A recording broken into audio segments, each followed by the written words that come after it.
Me, I ain't. Declan Rice. Yeah, we've been linked with him. We've been there's a few linked links with with him. Declan Rice. As in today, or The last few days. are you serious? Listen. When I say I have not been, listen, uni is gonna ruin me, but it will be a blessing in 3 years' time. By the way, we are live. I've started to do this, so yeah. So what? It's your boy Bitz and Bobs. I am back with my gang. Thank Trust God. me. Yes. Thank God. Literally, my favorite people in red. Come on.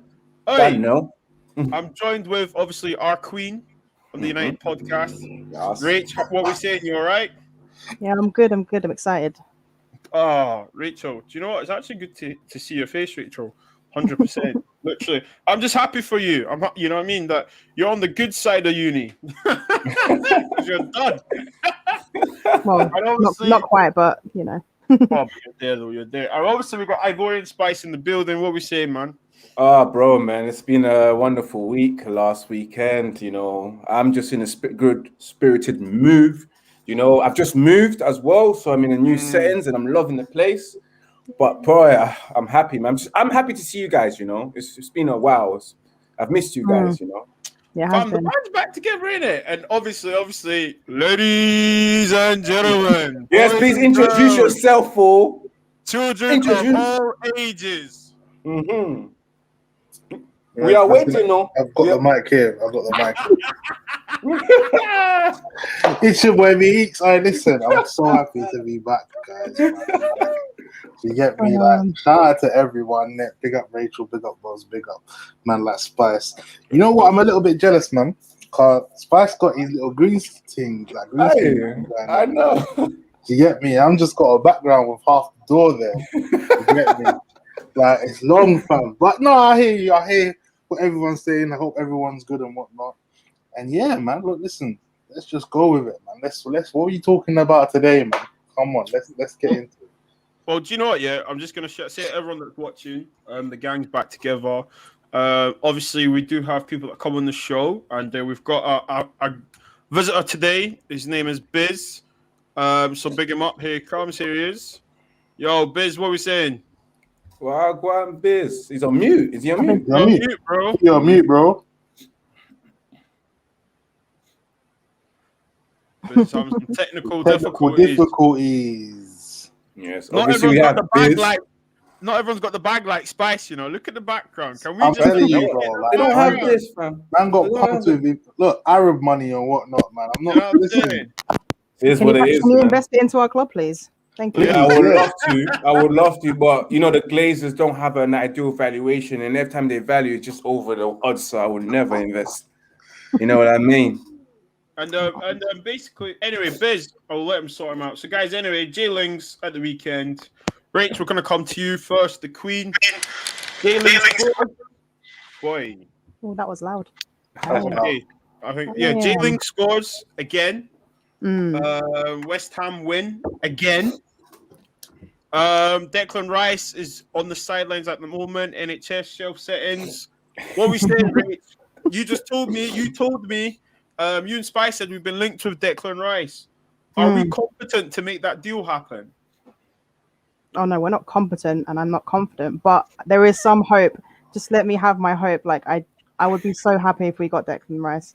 Honestly, I would. Just let me have my bubble of us getting Declan Rice. Okay, just own it. Like there's some hope there, guys. At least we're looking at him and we're being linked with him. That's something. Do you know what's funny, guys? Spice, Beeks, Rachel's getting slightly excited. I think this is the most I've seen Rachel excited. Yeah, she's low-key smiling as well, you know? Little screen She is breaking the smile out, you know, them ones there. And I'm not going to burst her bubble. I know someone else will, but I'm not going to burst her bubble. Remember the first time? You know what? Remember the first podcast we did and we were talking about, Lingard's gone, but he's doing his thing. The value has gone up now, Rachel. There is a possibility. We can, you know. That's it. Bring up the hype. Come on. And we can. It can happen. But Rach, though, all jokes aside, he's doing his thing, isn't he? You know what I mean? Beeks, Spice, man. Bez, are you back? Are you with us? Yo, can you hear me now? Yeah, we can hear you. Yeah. Yo, yes, good, man. What's good, everyone? Bless. Bless Biz, man. Happy to have you, man. Big Yeah, up respect. Trafford. Was it Tunnel Trafford? Yep. Yeah, Big up yeah, Tunnel yeah, yeah. Trafford Yeah, as man, well. Deborah Cole. We're here, Big man. up to We're here. yourself, man. Big up to yourself. So, Bitz, what's your thoughts on JLings, man? JLings, that's my Donny there, you know. I love JLings, man. I'm so happy for him, you know, like he went for a real hard time at United, and you know, like I think a lot of people forget, like, you know what I mean, the brother scored in the FA Cup final. We've not had much success since Fergie's gone, and you know, he's been a big part of the success, the little success that we have had, and a lot of people forgot about that. But you know, he's gone and he's doing his thing at West Ham, and may it continue, bro, innit? Like, if he is to come back, then so be it. But if he is to go and do his thing, man, then so be it as well. So yeah, I'm happy for the brother. Beeks, Spice, should he come back? Yes or no?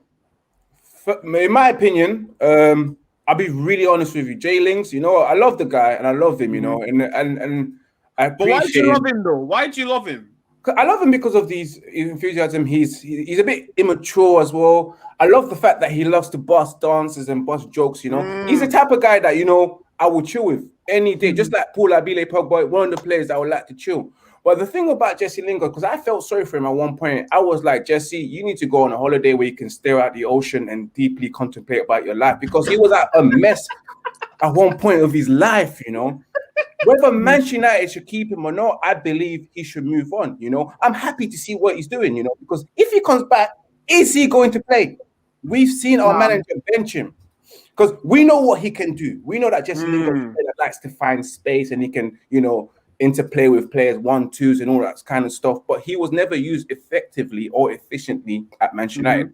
So he should move on. I want to see him move on, you know. He needs new beginning, and this new beginning has changed him, you know. Beeks, What do you think? No, I'm with Spice, you know, like the thing with him, like to us, I think what it is that we love Lingard because of the moments he's brought to the club, and you understand what I'm saying? And he is like some sort of, not, I would say like cult hero or whatnot, but he's a person, you know, for me personally, I love him because he pisses a lot of people off. Because they don't like, yeah, exactly. I love that about him. I love the fact that he doesn't care about what others think about him. Just like he's just living his life to the fullest. And I'm sure I know he had problems with his personal life in terms of his mum being depressed and whatnot. He's had to look after his mum as well as his child. That's obviously interfered with his form on the pitch and whatnot. So it all comes into play. And I feel like him leaving Man United this season on loan to go to West Ham, a new city or whatnot, London, I just think he's just brought in a new fresh of life to him, and I feel like he should continue that. I feel like he should just stay where he's at. I feel like United should cash in as well. It works all around for all parties, man, because if he comes back, he's not going to play. It's going to be, unfortunately, just useless for us. Do you understand what I'm saying? So let him go do his thing. We cash in on whatever, you know, money that we can get from him or whatever player we can get from him, and everyone is happy. I mean, I'm so happy for him. I'm happy that he's on form. I'm happy he's enjoying his football, and don't let it be, man. Big up Jesse, bro. Guys, listen, big up Jesse here, but guys, I want to touch on something now, just from what we're talking about here. When say he came back to the football team, okay, Beeks, you said that he's not going to play. Spice, you said that he's not going to play. You know, listen, guys, I'm excited. I mean, I've got Rachel smiling. Do you know what I'm saying? Having a little getting giddy to herself. We've got Biz in the cut. Guys, if he comes back here, why does he not succeed? It's not about he doesn't succeed. It's just that there's other. How can, like, you got the likes of people. Like, put it this way, yeah, you got the likes of Donny van der Beek, who doesn't even get minutes like that. On God's earth, what makes you think that Lingard's going to come in and play as well? Or what? Because he's scoring goals at West Ham, where there's no pressure or whatnot. Like, I hear you, Bobs, isn't it? You're trying to be DA. I get you. You got to do what you got to do, bro. You deep down know that it's not going. Everyone knows it's not going to work. And I'll be damned if we kept him and he started for Man United and he was scoring for us. I'll be absolutely shocked. But I'm not here for the shock value. I'm here to just nip it in the bud and make sure that everyone is happy. Because if he comes back and he's sitting on the bench, he's not going to be happy, bro. Let's be honest. I'm playing. Look, I am playing football now. I'm playing football now. I'm scoring goals. I'm getting assists. I'm on the form of my life. I go back to Manchester United knowing fully well that I'm probably not going to start. What is the absolute point? That's when you know a man's in it for the money. The man's gone out there. A man just wants to play football. Just let it be. Do you get me? I don't know what everyone else thinks, but I think that's what I'm I've got to agree with you because at the end of the day, like I said before, I don't see Jesse Lingard playing at all if he was to return back to Manchester United. Lovely point you made there. Van de Beek, a world-class player, a class player. If it's not be careful, Spice. Yeah, it's not a world-class player. Top elite player, an elite player. Right, cool. I can't even get a start in the Manchester United team, and you see our midfield. It's not the best. It's not the best. But with Jesse Lingard, can he compete with Bruno Fernandes in that position? Can he compete with Van der Beek in that position or Paul Pogba in that position? No, and that's the reason why he won't succeed if he comes back. He should stay where he is or go out to bigger, prospects in life. If he wants to go to, as I heard, he's been linked to Real Madrid or PSG, which I would advise him not to go to because you're not going to be starting there. Go to a team where you're kind of challenging or you're a top 6 team in England, or if you want to go abroad, you go to a team like Germany and you go to the best team there and also one of the best teams in Spain and also the best team in France. And then you can compete for trophies. And then he can show himself. But if he wants to go Real Madrid and Barcelona and them kind of stuff there, you just end up being on the bench collecting peas. Who's this Lingard? Yeah? I totally agree. Mm-hmm. Do you know what? I totally to go Barcelona, Real Madrid. No, but he's been linked to Real Madrid and PSG recently because of his goal scoring forms. Yeah, it's media talk. He's not. Yeah, he's not good enough at the highest level. Like I like Jesse Lingard. Don't get me wrong, but he's not good enough at the highest level. For me, he's just a squad level player at best. Yeah. For me, he's not going to be starting week in, week out. You said he's a squad level, He's a squad player. He's not a first 11 player that's going to win titles. Yes, I understand that. Yeah, but where does he start? Like on the real, like he ain't going to be starting for us. But if he's happy to sit on the bench, I'll take him back. Because he's a good, like I say, he's a good squad player at best. But to be starting week in, week out, nah. And to be honest, like what Beeks was saying, if we bring him back and then he's like his form that he's in now fades out, and then all of a sudden, everyone starts bad mouthing him again. I don't want that for him. I'd rather him just do what he's doing at West Ham. You know what I mean? If he keeps scoring, hopefully his price keeps going up, and it's a win-win for us. And we let him go, and you know what I mean. Both parties are happy. But wait, okay, let me flip it here. Okay, he's playing for West Ham in the Premier League, the most hardest league ever, the most entertaining league. He's scoring goals, he's assisting. He's got West Ham 4th. Okay, we said that's his level. That is his level. But this ain't the Championship, Division 1, SPL, whatever. He's doing this in the Premier League. Yeah, but you're going on like West Ham were 10th, and then he got them to 4th. Yeah, West Ham were already competing for Champions League spots. Yeah, he was the extra bit that helped him. In January, they will always compete. Like they were always in and around that area. He does give them an extra dimension to their game because he's that kind of player, and they don't have that. But he didn't carry them to 4th place. He's been a big part of it, but West Ham's 11 are actually quite solid. They've got some really good players on the spine of their team. And it's not just down to Jesse Lingard. Like Souček has been scoring goals for fun this season. He's playing alongside Declan Rice. Yeah, there's loads of factors to it. Like Jesse Lingard has done really well. Don't get me wrong, but he's not the only reason why West Ham are where they are. Why is he not the only reason, Rachel? Well, Souček and Declan Rice have a great partnership. Oh my gosh, he's done it again. He's done it again. Do you know what it is? Yeah, this is me saying Rachel homage. Yeah, Rachel actually see what we all like about Rachel. She's honest and straight to the point. Like she doesn't get too giddy, which is good. And the fact that I'm playing DA, that she's on me like that, I respect it. Guys, all the way from Minsk, and I believe Minsk is Belarus. I believe so. Man like Nelson's in the building. Nelson, how you doing? Yo, what's up? I'm good, man. How you guys doing? Bless up, Nelson, man. Lovely to have you. Well, go on. Yes. Great. So, Rach, before I won't put you on the screen again, but I just think from January, I don't remember West Ham being in the conversation. JLings has went there now, and the lads are laughing. David Moyes is even doing a jig. You know what I mean? He's got everyone playing and he's scoring goals. And the goals Lingard is scoring are some bad boy goals. Yeah, no, they are. Of course The they are. weekend, He's always scored bad boy literally goals, bent though. it round. What you say, Rach? He's always scored bad boy goals. That's the thing, though. Oh, he's doing it He scored a consistently few now. screamers for us as well. Yeah, no, that's fair. But the thing is, scoring screamers, you can have a season like that where you score ridiculous goals, and then the next season you can't do the same thing. Do you remember Papi Cisse?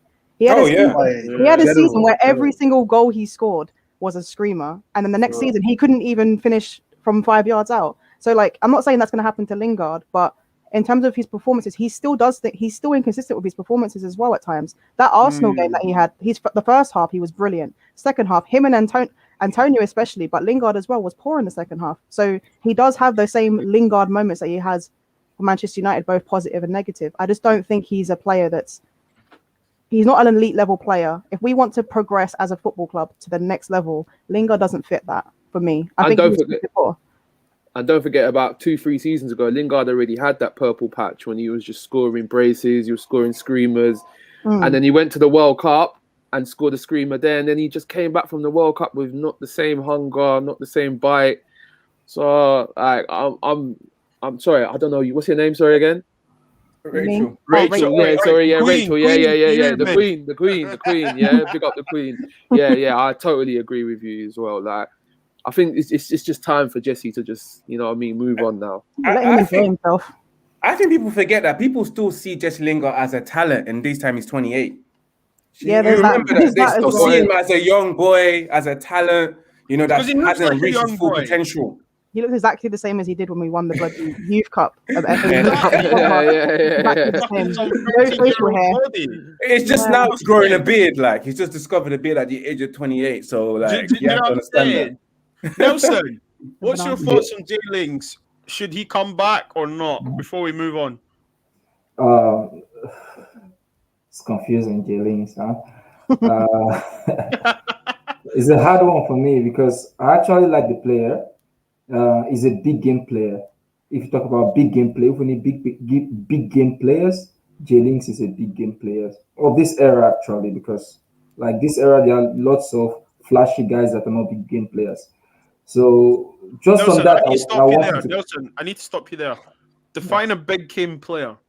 Yeah. A big game player is a guy that delivers when you need him to deliver in finals, in big games like against top teams. You know, JLings is that kind of a player that can give you those goals, and you need those in your team. Sometimes they've been complaining this season that Bruno Fernandes doesn't score in big games, right? Doesn't play well in big games. So you need someone like JLings in your team. Apart from that, you guys have been talking about West Ham. They play deep line or whatever. Man, come on, it's football. Like, JLings is doing well. He has played well for Manchester United. This is not the first time he's played well. And if you look at, let's check his record, 2000 and when Ole Gunnar Solskjaer first came, he played 14 games. He played 931 minutes for 14 games. Okay. And the next season, which is Ole Gunnar Solskjaer's first full season, he played same minutes, but he played that in 22 games. So what happened? Ole Gunnar Solskjaer stopped using Jesse Lingard. He was using Andres Pereira. So when people were saying Jesse Lingard, just the same way people put Scott McTominay and Fred together and say they are one player, they did that with Jesse Lingard and Andres Pereira. It was Andres Pereira that was playing badly, not Jesse Lingard. Jesse Lingard wasn't given a chance.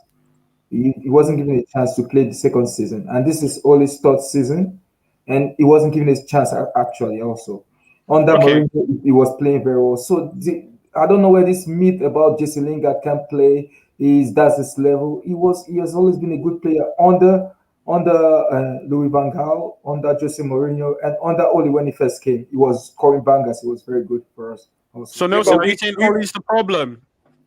The problem is Ole. He doesn't want to use him. And when Ole wants to buy a player, he can drop anybody just to get the points in that he needs a new player, and that's what he does. So whatever. Guys, what do you think to that then? Ole is the problem that Lingard isn't performing because he's a big time player. Beeks. I disagree. I hear what Nelson says. Let me take that because that feedback is mad. Hold on. Can you guys hear me? Yeah, clear. Right. So I hear what Nelson's saying, innit? Yeah, but big game player, I'm gonna have to disagree with you, bro. Like big game player, bro. I hear what you're saying. Like he's done it in finals and whatnot, but I need someone to be doing it on a consistent basis, bro. Like that's what I need. Do you get me? Like I need someone that against the top 6 sides, man's always delivering. Do you get me? Like scoring a goal or getting the assist or just making sure that he's so influential to that game. And you know, we have to understand that Lingard is not that big game player that you may seem like. I'm not going to say like, obviously that's your opinion, isn't it? But for me, he's not that big game player. Like he's doing big things right now for West Ham because that's not a big club. Do you get me? This it's not like I said before, there's no pressure. Come to United now, that's a whole different thing. It's a whole different ball game. We need someone to be doing what Bruno Fernandes is doing. Do you get me? And yes, someone might come around and say Bruno doesn't do it in the big games. I get that. Cool, you can hold me to that. But the contribution that guy puts in for United is ridiculous. His numbers are ridiculous. Cool. And I'm not a person who talks about numbers too tough. Just. But to talk about Lingard and say he's a big game, for me, hold tight, Dizzy Rascal, if you know about that interview. It's not a big game player, bro. So you said you disagreed as well? Yeah, I don't think Lingard performed well in that period you were speaking about. I think he had the purple patch, but he disappeared in a lot of games, and his end product was shocking. Like his movement has always been good. He's always been able to exploit space. But once he gets the ball, he tends to be very inconsistent with it. He makes the wrong passes. He makes wrong choices consistently. That's the part of his game that's consistent. His movement is great. The way he plays isn't, and what he does with the ball isn't. I don't think Lingard was that great, and to blame Ollie for it is insane as well, because Bruno Fernandes is far better player than Jesse Lingard. So for the year that he was here, of course he's going to be picked over Jesse Lingard. And before that, Pereira was a worse player than Lingard, I agree, but Jesse Lingard was pretty bad. He was performing really poorly. And like, I don't know. I don't think you can blame it all on Ollie at all. I would never blame it on Ollie. It's about the player's ability, you know. With Jesse Lingard, as you guys were saying, he's had purple patches. Yeah, he had a purple patch where he was doing well, and then he had a season where he was not doing well and not playing well. And I remember seeing Jesse Lingard making the wrong passes, the wrong final decision, and all sorts of stuff that really annoyed you. And with Nelson, I agree with you. With somebody, he's a good player, but remember this: to us, he's a squad player. He's a squad player at best at Manchester United. And again, with defining big game, as a Manchester United player, every game is a big game. Because every game, you need to give it your 150% because you have to work harder than your opposition. So to me, every game is a big game. Every game is a final because you are winners. You want to win. So every weekend is a big game. Yeah, so guys, every game for Man United is a big game because there's a mentality that you need to not just play your best, perform. And obviously, if you're a forward player, you need to score and assist. That's just standard definition. I do agree that, you know, like obviously I'm doing DA stuff and that, and I'm trying to get everyone's opinion.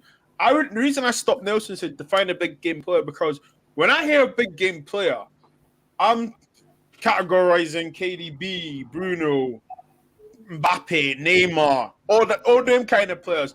Jesse Lingard does not come to my head when I say big game player. I think right now, what we're seeing in Jesse is a simple thing of, do you know what, let me go away, play football, and prove to them why, they should have kept me. But I honestly think that if he was to come back, he's not doing the same thing. One, because we don't play that well, good, positive kind of football. And two, I have to agree with the majority here. He's not good enough. He's not. Now, one player that I think is good enough, guys, is Declan Rice, And I honestly think, hear me out, I think if we put Declan Rice beside Fred, what kind of output do you think we'd get with that as a double pivot, guys? Why Fred? Why always a double pivot? Why can't we just have a single pivot? That's what I was going to say. Declan Rice will allow that because he can hold it. Why Fred? I'm very sure Declan Rice can do whatever Fred is trying to do his job better, you know, by holding the ball and also playing the ball forward and carrying it forward. So why would we need Fred and Declan Rice at the same time? If we was to get Declan Rice, it's for us to play 4-3-3 and have a single pivot. Spice, Rachel, how can you fall for that bait, man? I know. I can't. You literally did this, and you knew what he was doing to me, you know. How dare you? How dare you? Because Bob knows how I feel about Fred. He did it. Yes, I did it. And I was waiting for you man to go, nah, Bobs, don't try this. But you fell for it. Guys, but like, we all know, like, Declan Rice right now got his property at the moment. Bro, let's assume he's English Beeks, right? Because that's that tax there, that English tax there, where? Yes, bro. I'm hearing 100 M's. Is that right? Was that 100 M? Rachel, I'm hearing West Ham valuing him around that kind of figure. And do you know what? If West Ham 70, 80. And the thing is, if West Ham are to get Champions League, I think West Ham will keep him for another year, you know, to tell you the truth. Because you know, West Ham's fan base do not ramp blood. They will come down on them owners, you know what I mean? But hear what I'm saying, they'll be happy with Jesse, no? Yeah. But I think with Declan, obviously, that's their captain, innit? It's the leader of the team.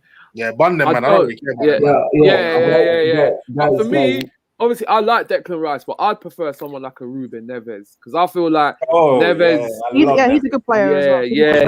Bad boy. Neves sleeping on Neves. But Neves, yeah. Let me. I hear what you said about maybe Neves. Two seasons ago. Okay, but do you not think he's fell off a little bit? No. Yeah. I do think Wolves are playing now because Neves was instrumental. We know the goals outside the box, the free kicks.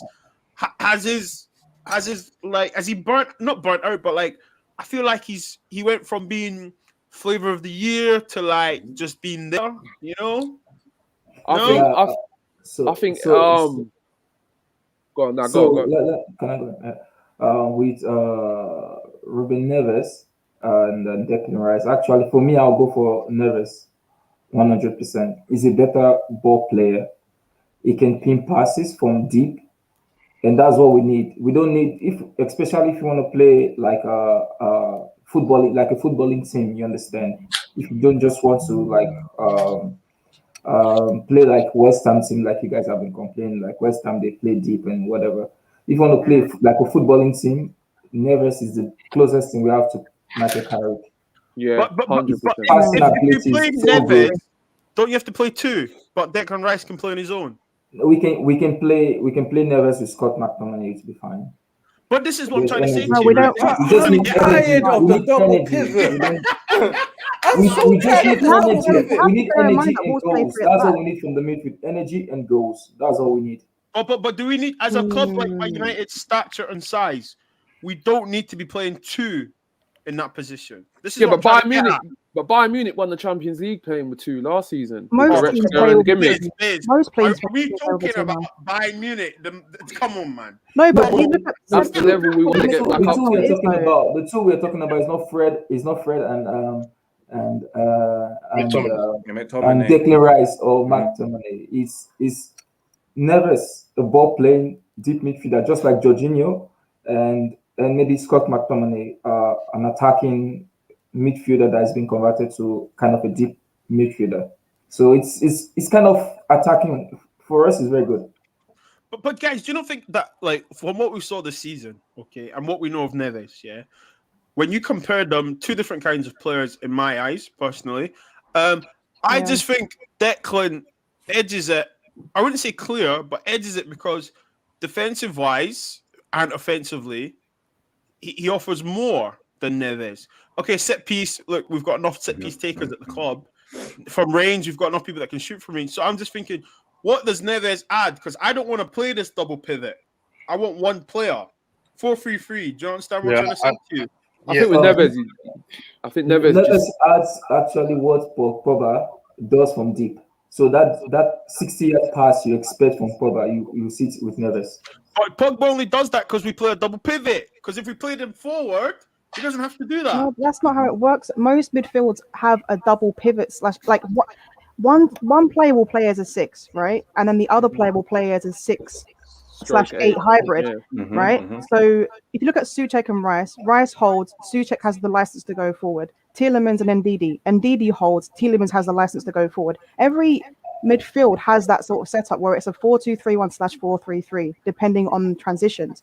So this idea that you don't want to play double pivot, I get it. But if you play Declan Rice and Paul Pogba as a pivot, for example, Paul Pogba will be playing as an 8 when we're attacking. Correct. And then when we're defensive, he'll be alongside Declan Rice, for example. You play Pogba and Ruben Neves, you've got defensive deficiencies. Head up. Because That's true. Yeah, because Neves defensively ain't the best. Like let's don't get it twisted. He's good at intercepting. He intercepts passes very well. Very good at interception. Yeah. The problem is I will never play Pogba in the midfield. I'll play him on the left. Right. Yeah. I'll play just the way Grealish plays for Aston Villa, actually. Just roaming around the attacking midfield position. Him and Bruno. But you do that because he plays for Aston Villa. You need to remember, actually, if I'm the Manchester United manager, I'll play 3-10 behind the striker. Behind either Rashford, I'll play 3-10s behind the striker. So I'll play Bruno, Pogba, and Van der Beek, perhaps. Just behind the striker. Whoa. Yeah. There's nothing wrong with that, but you have to. We kind of did that the weekend. We did that the weekend. You will lack width. That's the problem. Because if you use your fullbacks, the fullbacks. If we use our fullbacks the way Liverpool have been using it can definitely work. We did it at the weekend. But One voice. Beeks, I hear you, Biz. I hear you. But our fullbacks, go on. Our fullbacks, hold tight Shaw, because Shaw did his thing this season, innit? Yeah. And he's up there now, innit? That's the Shaw that we signed, innit? You get me? Thank you. Saka, that's my don for a long time, innit? Yeah. But going forward, bro, man needs an engine. You get me? He can't do that, bro. He can't. We gotta face that. So with this is why we are screaming for a right winger, because that way we don't have to rely on Wan-Bissaka bombing it down. Do you get me? Yeah. He can actually probably learn from that right winger that's in front of him, which allows him to give him that license to even overlap. Because one day I would love to see that. Do you get me? So I'm not really trying to put that pressure on Wan-Bissaka. Wan-Bissaka did a lot of that at the weekend, though, man. Shaw was pinging passes to Wan-Bissaka. Wan-Bissaka isn't the final third. Guys, what's the problem? It's the second third that he has a problem in. What's the problem in our team? The problem is we don't create enough for the striker, right? Bro. So why don't we play 3-10s, 3 creative players that can hold the ball in front of the attacking, in front of the team we are playing against, that can hold the ball. We know their ball retention is very good. Bruno, Pogba, Van der Beek, just behind maybe a striker, Greenwood or Rashford or Cavani or Martial. Those I'm telling you guys, we'll be getting like 20 chances again, maybe not. Yeah, but let me intercept that. Let me intercept that. Go on. Let me intercept that. You say that, but you have to forget what's behind you. That creativity comes from the double pivot first of all before it gets to the final third. So if that double pivot isn't that strong in terms of retaining the ball and ball retention and being creative as an offensive outlet as well, you're not going to get your 3 number 10s to be productive. No. What about Donny van der Beek in the pivot? What do you guys think about that? With who? With either Fred or McTominay. No, he's not that player. He can do it. I think he could do it. No, we did it already. And what he kept doing was he vacated his position and left McTominay to hold a midfield on his own. And McTominay couldn't do that because he's not that kind of player. We can't play Donny and McTominay together. It doesn't work. What about Donny and Fred though? Because Donny and Fred played against Istanbul and we slapped them. The thing with Van der Beek is that when he was at Ajax, a lot of people don't realize this guy was more or less like a ghosting midfielder that will go into the box. Like his job is a utility pal. Yeah, exactly. His job is not to sit there or do that job like defensively or hold his position. And that's what Rachel was so annoyed about, is the fact that he kept on vacating that position. Naturally, he's more or less like a second striker, bro. Like that guy will he's just honestly, watch him play. Like anyone that's No, I agree.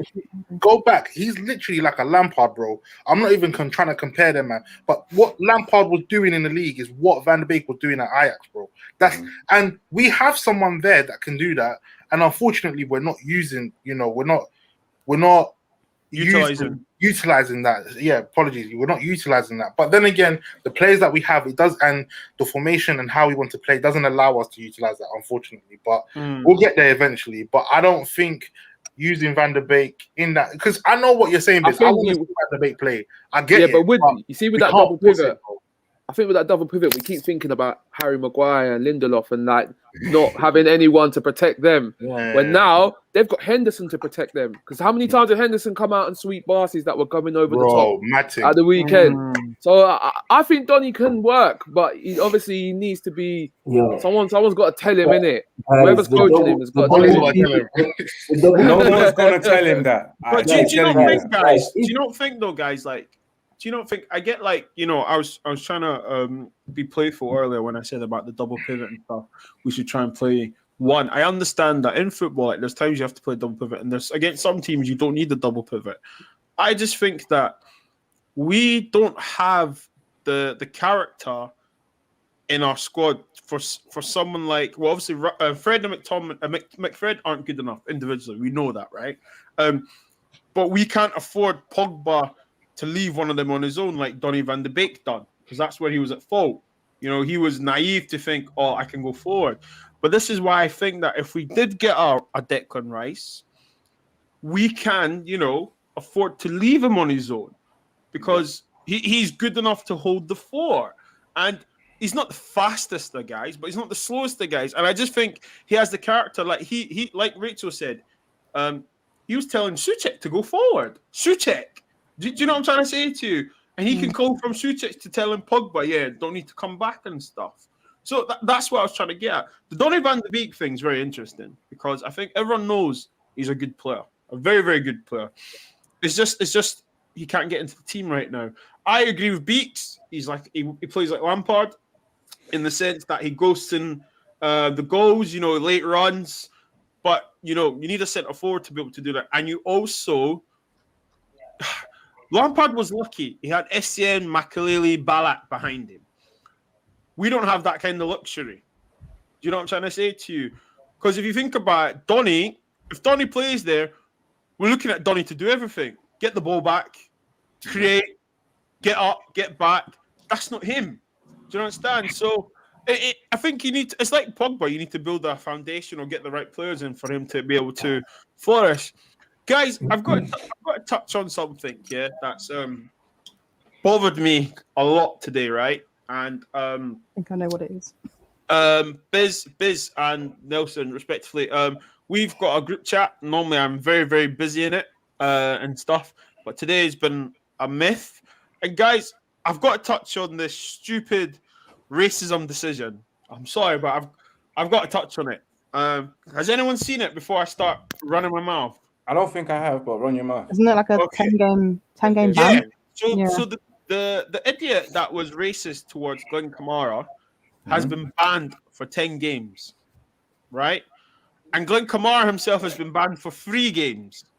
Wait, I didn't know that. Why is he banned? Yeah. What? Bro, sis, let me know. Seriously, when I read it and I saw it on Sky Sports News, I was just like, are you kidding? How is it possible for someone to be called an effing monkey and be punished for it? How is that possible? And the guy's been given 10 games, Now, check this out, If I miss a drug test, okay, you can get, let's just say factual. Rio Ferdinand missed the drug test. Okay? 8 months. He got 8 months, okay? He got 8 months, and then he offered to take the test the next day. He went in to take the test. They wouldn't give him it. He got banned for 8 months, The Ajax goalkeeper missed a drug test, and he got banned, I believe it was 6 months plus. Now, this guy... Wait, before you carry on, you remember Adrian Mutu at Chelsea? Yeah, 2 years. Yeah, I'm about to say that as well. Yeah, and he only got 7 months, and he was found guilty of taking, I think, was it cocaine or whatever it was? Class A drugs. Yeah, I remember that. So there you go. But you man are on drugs. Remember, Sturridge got done for betting. Remember. Do you know what I'm saying? And this is facts, guys. We're not making this up. Okay. Violent conduct. That's what. Cheers for that, Reddy. Yeah. So Glenn Kamara got done for violent conduct. So violent conduct is 3 games. Yeah. Being racist is 10 games. But missing a drug test. There you go. Onana got 1 year. Mad. Missing a drug test. Guys, I'm like, do you know what? I'm not shocked. If I'm honest, 100%, I'm not shocked. However, this was a chance for them to literally make an example of this team. And like, what are they doing on the table? 10 games for an obvious racism incident. Like, what's going on? Like, I just want to touch on it briefly because I don't want to talk about it again on any other show. I wanted to talk to two of my friends here. Like, what's going on? What's going on? I just think, that, you know, the more we dwell on it, it's just going to boil our blood, innit? You know, them ones there. These men know what they're doing. They know how to rattle everyone. They know, like, these people, like, whoever, I don't even know my man's name who got the 10-game ban. They know that these men should be getting more. And the comment below even says it all. Trippier got 12 games for telling his friend that he was going to move to Atletico. Things like that, it just goes to show where their priorities lie and what they think about racism. These men don't give a flying fuck, man, unfortunately. And whether that will change, I hope it does eventually, but they will continue to be given these bans, which should be longer than what it is. And people like us will be coming on here discussing the situation and be moaning about it. But this is what they want, man, and this is what they thrive off. They're probably in their offices laughing. The guy who got 10 games, he's probably laughing. He's thinking, yeah, that's calm, man. I'm going to do it again. Next time, I'm going to do it again, bro. It is what it is. If I see him again, I'm going to call him a monkey again. What am I going to get from games? That's a bit of a holiday for me. And that's like, I earned a certain amount of money, calm. And unfortunately, that's how it is, bro. Unless there's going to be change, where the change comes from, whether it's from us, whether it's from other black members who are in the high positions in authority, which is very minimal, then boy, right now it's sad, but what can we do, bro, other than complain, bro? I don't know how everyone else feels. Yeah, you see, the thing is with that 3-game ban, I can understand that's the procedure and that's politics, giving him a 3-game ban for violent conduct. But sometimes you need to consider why he done that, you know. That's the most important thing. He got racially abused. Yes, I understand. I don't condone violence unless it's necessary. Let me get that person. Unless it's necessary. But the fact that he got rattled because someone racially abused him and he acted on it, that's his emotions at the end of the day. And that player knew exactly what he was doing. But sometimes you need to consider the fact that, he got racially abused and he lashed out on the player. Sometimes let that slide. But that's their slap in the face to say, well, at least we're doing something. There's a bit of balance. That's a slap in the face to say, fuck what you think. I don't care if you reacted. You should basically to say that a black man or a colored person shouldn't react to racism. That's what. Yeah, no, that's what Step Platter said, and he had to resign. You know, racism can be dealt with by shaking hands at the end of the match. Like you can call me monkey, but as soon as 90 minutes is done, we're friends again. I'm so sorry that I called you a monkey. I was just trying to, rattle you. But can we shake hands? Nah, bro. I don't believe racism will ever be resolved because they don't want to resolve that. They don't really care. Like they never ever care. Like the fact that I can be done for infringement, but if I can show you that someone racially abused me on Facebook and I have the evidence, you're gonna tell me there's not enough sufficient evidence. But you will get me for infringement for posting someone else's video with music on it. Spikes, we'll put it this way, we saw live on TV John Terry say, "You black," right? Live in the flesh. Live in flesh. Man. Sky Sports even put it on. Sky Sports News even put it there. Donny Bus case. That alone says everything for you. Like you said, racism won't ever change. Unfortunately, it's just gonna carry on. This is what it is. You know, like, and what I think should happen. I don't condone violence here, but do you know what? If you know Kamara, I bet you Kamara thinking, I got 3-game. Well, I don't know if you know, but I heard that there was a bit of a rumbling in the tunnel at the end of the game. So, but for me, I think, these players should start punching them in the face. And I'm not condoning violence. I'm not saying but like, guys, Dot Budge and Dedge were saying that like it's gonna come to a point now where they're gonna take it into their own hands. And do you know what? Yeah, I tweeted this today. I said I punched him in the face because he got racist to me. What are you gonna say then? Do you know what I'm trying to say to you? Like, you should be saying, "I understand." Simple as the mean? bull should be saying, "I understand." You know. I'm trying to say to you. Anyway, But they can't, and that's the thing. They can't understand because they don't walk our life or they don't wear our shoes, so they will never understand. They just look at you like, "Oh, you got rich shoes." Man.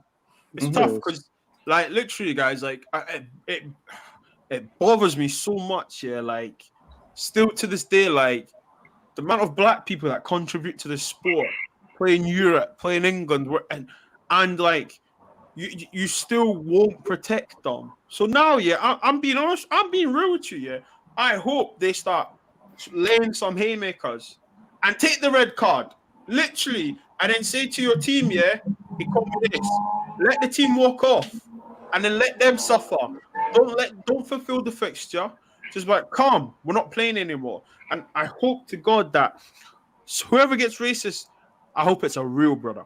Do you know on them ones like a proper African man that has like me? Nah. But anyway, listen, we've got to quickly touch on Granada. Flipping 2-0, guys. Job's done. Yes or no? What are we saying? Easy clap. Easy, Rachel, what? Easy. Yeah. Yo, are you really Rachel? It's her twin sister, fam. Her twin sister. What are we saying, guys? Is the job done? Are we expecting any? Are we expecting Donny to start? What are we thinking? It depends how we start, to be honest, because we don't play many games without Harry Maguire, and tomorrow is going to be a game we have to play without him because he's suspended. Luke Shaw as well, McTominay. So it depends how we start. Because if we concede early, we could just we could just become all nervous and start having a lot of misplaced passes and stuff. So I'm a little bit worried. It depends what lineup he goes with tomorrow, and if he's going to pick the same kind of style and formation as well from the weekend. But Tellers comes in, right? Tellers comes in for sure. Yeah, I think Tellers come in. I'm not sure if is Bailly back ready to go. I'm not sure. No, Bailly's not going to be in the squad. So it's going to be Twanzebe then. It'll be Twanzebe, Lindelof, Wan-Bissaka. More than likely, it's going to be Fred and Matic holding. And I think Donny will start. I think hopefully Wan Mata, I think he's back in the squad now. So we might see Wan Mata come back and probably Daniel James and Greenwood. Does everyone share the same as Biz? Yeah, I do. I just think that guy just get ready for a boring game tomorrow because I can see Manchester United stinking it out. Honestly speaking, man, you're gonna fall asleep, man. We will win, probably like an odd 1-0, because I think that with the likes of Maguire missing, Shaw missing, and who was it, McTominay missing? Yeah. I think the performance won't be the same as what you got on the weekend. I feel like the players are just gonna downplay and just try and ride the whole 90 minutes out to go through to the semi-final. So you will be bored at one point for the whole 90 minutes. Yeah. But do you not think that they need to come out and play now? Because there are a bunch of, I don't want to say blacksmiths and part-timers, but like we don't know much. We beat them 2-0. It was like a nothing game, but it was a something game. And I just think that, it's a big game. And the reason I want to hype it up here, if we get, God forbid, we get the wrong result and we get knocked out, our season's done. Yeah, but I don't think Granada's good enough. I'm being optimistic. I'm saying it is a bit of a big game because we need to make sure no hiccups, no hurdles, just win the game because potentially the next round is going to be the biggest game of our season. That's fair, but I don't know. I think we'll be fine. I'm being honest with you. I think actually, sorry. Go ahead, Alicia. No, you go. No, I'm just saying I'm confident for tomorrow. I don't think there's gonna be any problems. Yeah, I don't think also the same thing. I think the same thing too. We're gonna win the match. I actually think we're gonna do better than you guys are predicting.